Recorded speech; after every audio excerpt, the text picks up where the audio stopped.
Good morning. Thank you for joining us on Center Stage, Nonprofits of Tucson. We are talking to different nonprofits and listening to what is happening in our city, and it is really encouraging some of the amazing things that are happening right here in Tucson. So if you are not involved in a nonprofit right now, I really suggest you get out there and find a place to volunteer, find something that speaks to your heart. And today we have Team Lizzie Bell. We have Kathy Bell and Erin Mendibles. Thank you both for being here. Good job, Danielle. I'm so impressed. Sometimes I can pronounce names well, and sometimes I forget. Well, thank you both for being here. Thank you for having us. Yeah, can you tell us a little bit about Team Lizzie Bell and just how it started and what you're doing? Sure, my pleasure. I'm Kathy Bell, and I'm Lizzie's mom. And in 1994, we had a daughter that was born with one of the rarest marrow failure conditions in the world.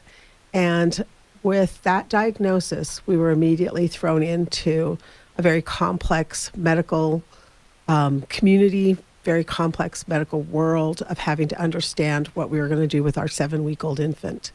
That world did not end for us until she had her marrow transplant in 2018. That really didn't stick or take till maybe 2021.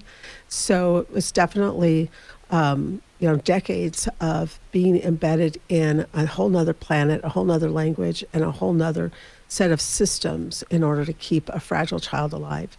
And for us, as a family, being in the hospital, Team Lizzie Bell really started by wanting to give other families lunch. So yeah, it's kind of an odd situation. When you're sitting in the infusion room and your child is young, you've got to feed them meals. It's because you arrive early in the morning and you're there all day long. You're having to go down to the cafeteria, or you're having to bring things with you in order to feed your child. And for us, when we would go to bring something out to eat or go to the cafeteria, I noticed that I was the only one bringing a tray back up. And as I kept watching this, 'cause sometimes you're in the hospital 2 and 3 times a week, I was realizing that the other families couldn't afford to purchase their meals. And I knew that their children were hungry like my child. And I would go down to the bank machine and I would pull these 20s out of my account. And we were not rich people.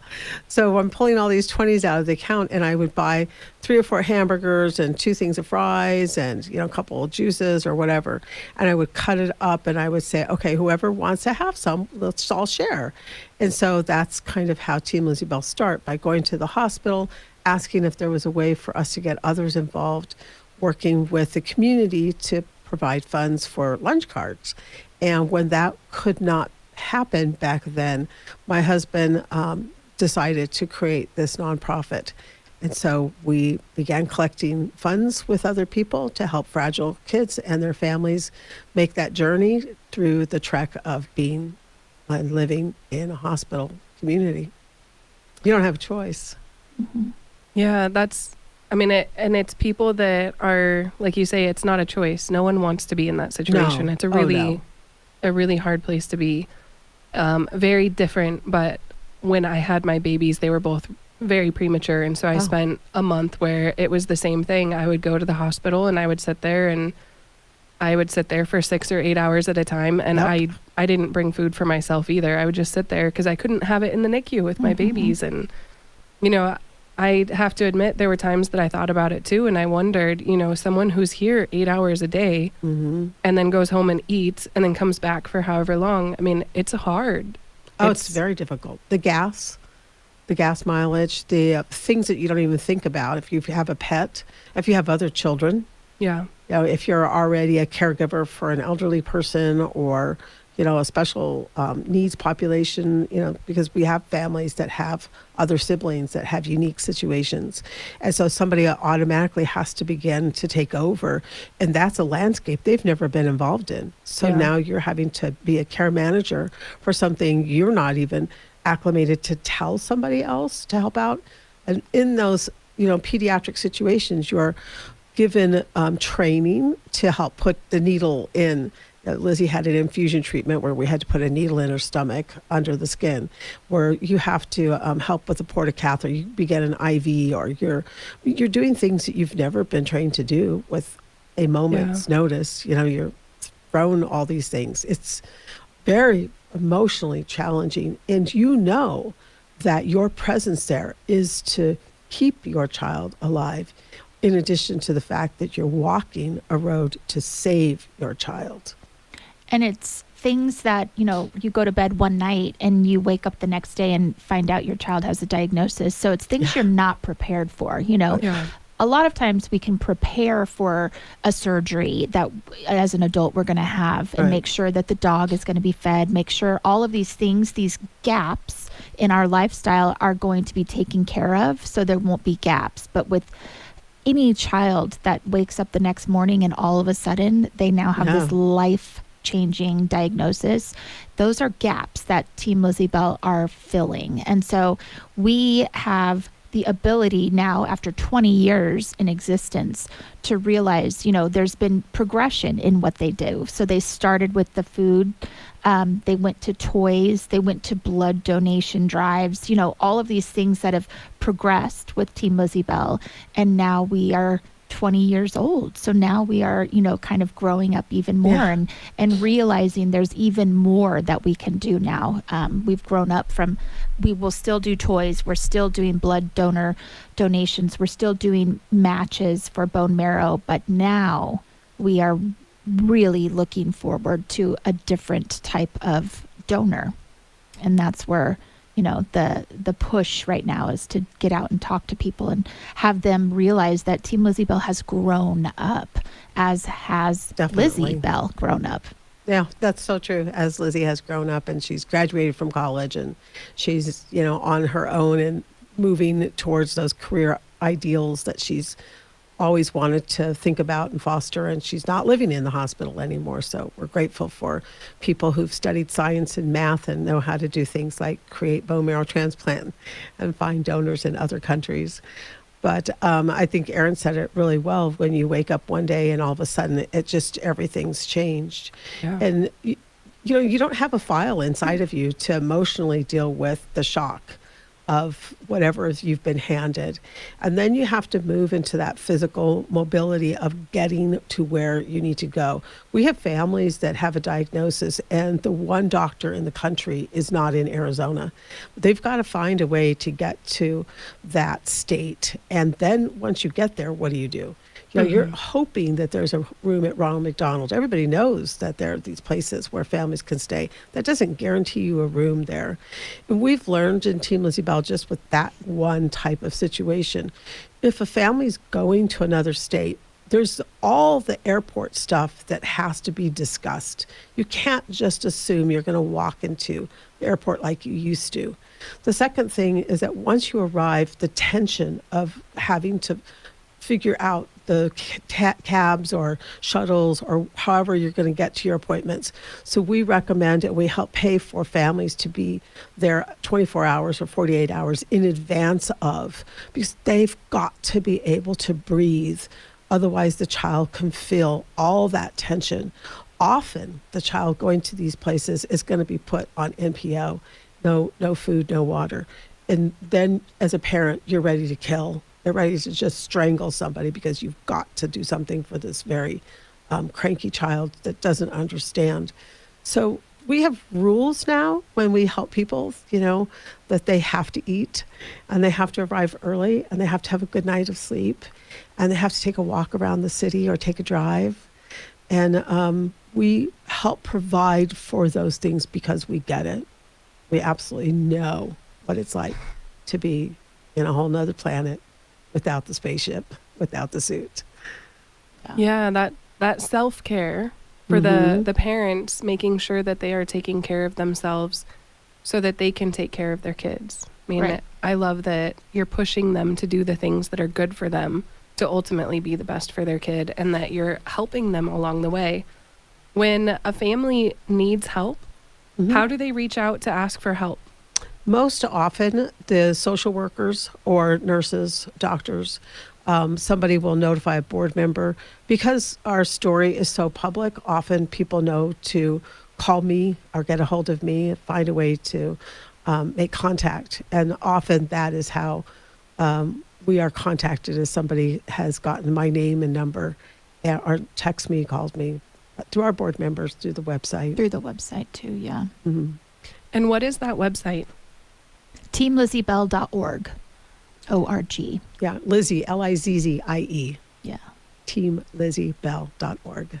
And are you able to help families? You said going to other states. So, I mean, wherever they're going, you're able to help them through some of that process and kind of figure Sure. out what they're doing next. Yeah, our first conversation usually is just kind of what are all the cards on the table.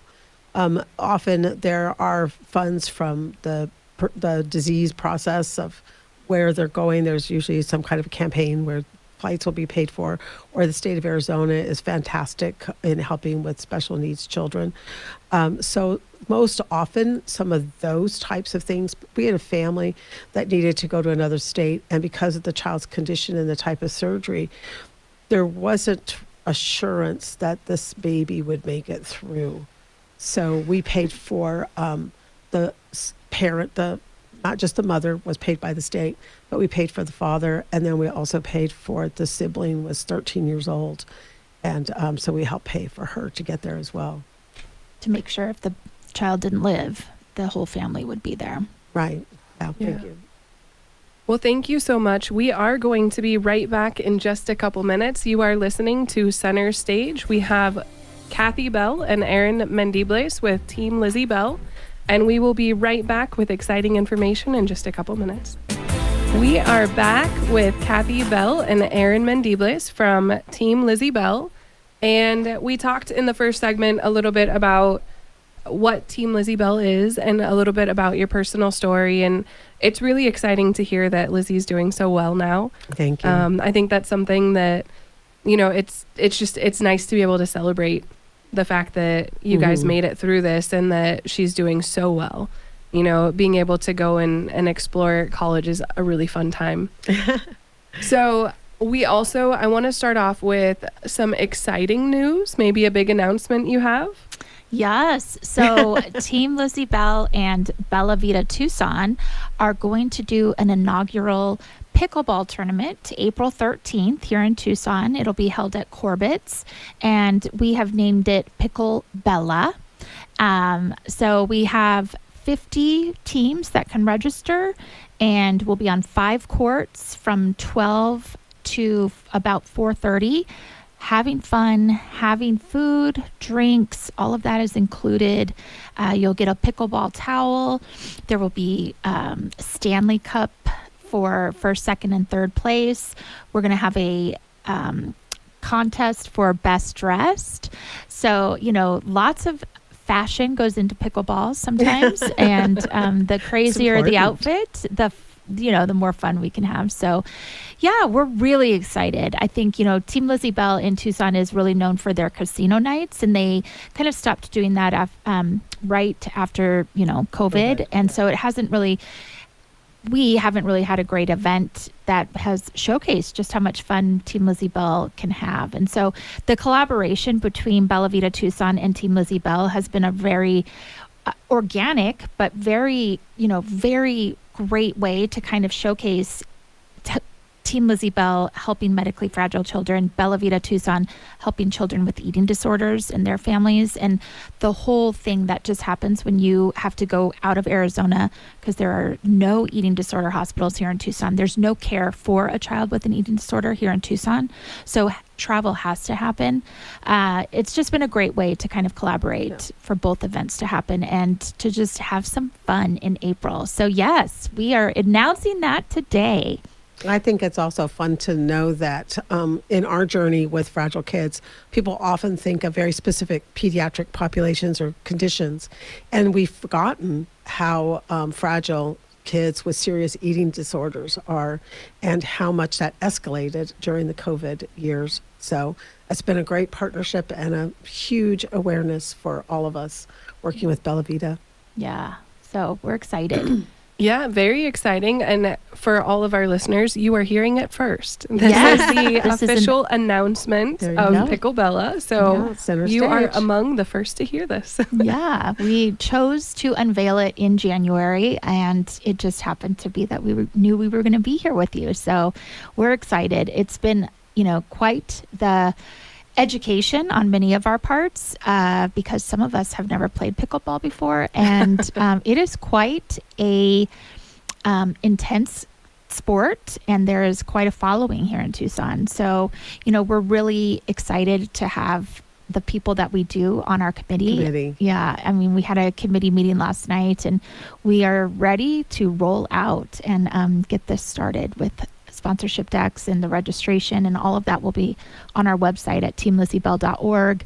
And it's a $250 registration fee, so pretty similar to what a golf tournament would have. And like I said, you get 2 drinks, you get some food, you get a pickleball towel, and if you are, good enough, you could potentially get a Stanley Cup for a trophy that will say first place on it, or second place, or third place, and then of course the fun games of it all at the end. So we're excited. So with an event like that, I'm guessing, especially, with it being in the early stages of planning, you're going to need a lot of volunteers. Absolutely, we are. And we are finding that, even if people say they've never played pickleball, they're still going to be competitive. And so we need to have some people out there just watching lines. We need people to help direct for parking.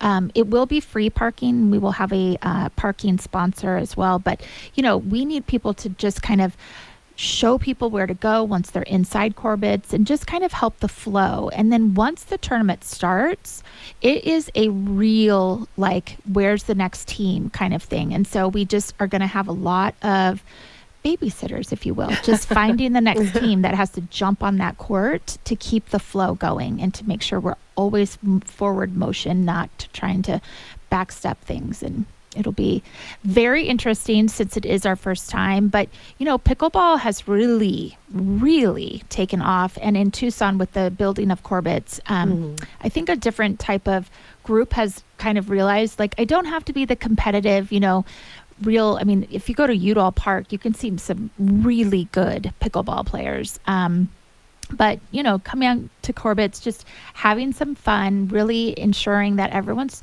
truly just there to play some ball and just really get a good Support group the going charities. together. Yeah, and find out more about Team Lizzie Bell and Bella Vita Tucson. Yeah, and it will be a really great opportunity if you're not very familiar to find out more information and to talk to some people that, can really share stories of impact and why this is so meaningful, and go out and have fun at the same time. And I mean, do you have any idea how many volunteers you might need? I think that we are probably hoping for maybe 20. We're thinking 20, yeah.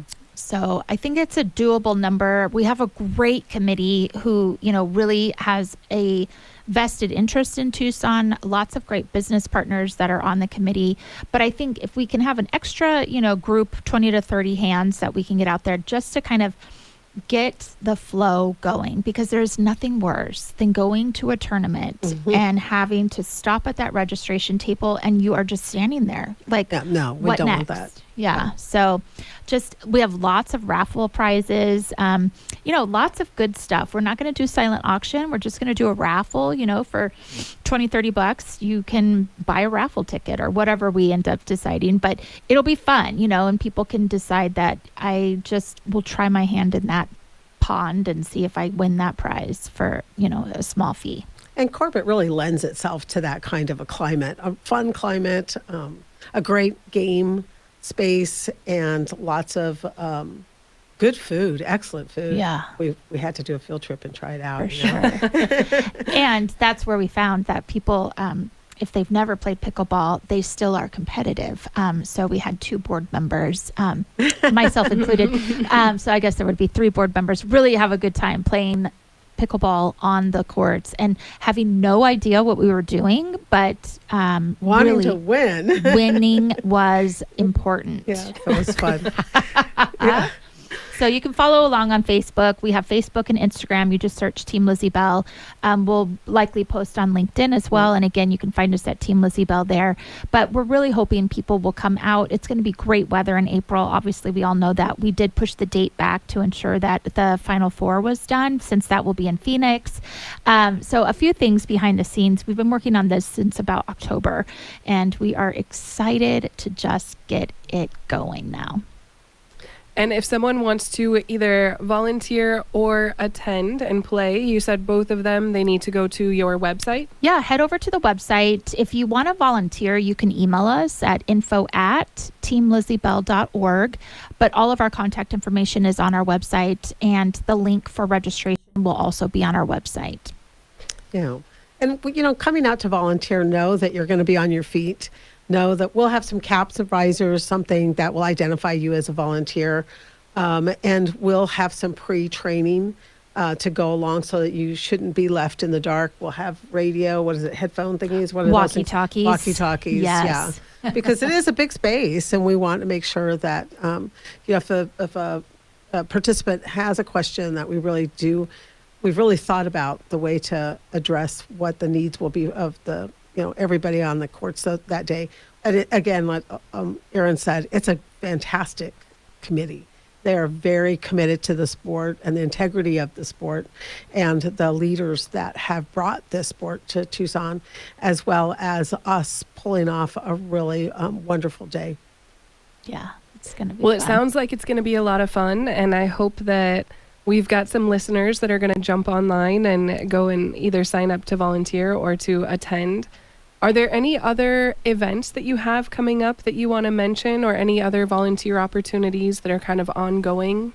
Yeah, we're doing an event that will be at Vivace's on January 27th. And I think that one is going to really be a way for us to showcase the history of Team Lizzie Bell, who people may not have any idea that the organization has helped in our community. We're going to highlight Ignacio Garcia. He's a muralist and artist here in town. He's going to tell his story and the connection with Team Lizzie Bell. And we'll just have a great time because it's Vivace's, food and drinks, and really ask people to kind of think about how their giving can be impactful for Team Lizzie Bell. If you are coming, we won't charge for the ticket, but we are asking for people to really think about, how they can help. And 94 and More is our newest branch or campaign for giving. And it's a great way for us to, ask people quarterly to give $250 so that we can count on $1,000 from each donor over the year and really have emergency fund money available for that parent who just got information last night that their daughter now needs to be flown for leukemia treatment to Houston, or whatever needs to happen. We need to be able to have those funds readily available. So that's where 94 and More is going to come in as well. We'll showcase that at that event. Yeah. Well, I just wanted to thank you for telling us your story, because I think it really is helpful in the quality and understanding of the depth of what Team Lizzie Bell does. And unless you've walked this journey, you really don't have that kind of concept. So we want to invite people again to go to the website, ask us questions, send us your email, send us your thought processes, how your corporation, your company, your family, your scout, church, all those groups can be assistive to these rare and fragile families. Yeah, well, and I want to thank you both for being here today and for sharing. And I think that the listeners, being able to hear your story and being able to hear just how this started. It always starts with realizing there's a need for something, and to be able to step up and say, we want to be there for people who really need it. And so I am so grateful to hear all of that. We are out of time, but I want to say thank you to our sponsors, Right Way Heating, Cooling, and Plumbing, Indy Realty, and Win Home Inspection, Catalina Foothills. If you use any of our sponsors, make sure and let them know that you heard about them on Center Stage, Nonprofits of Tucson.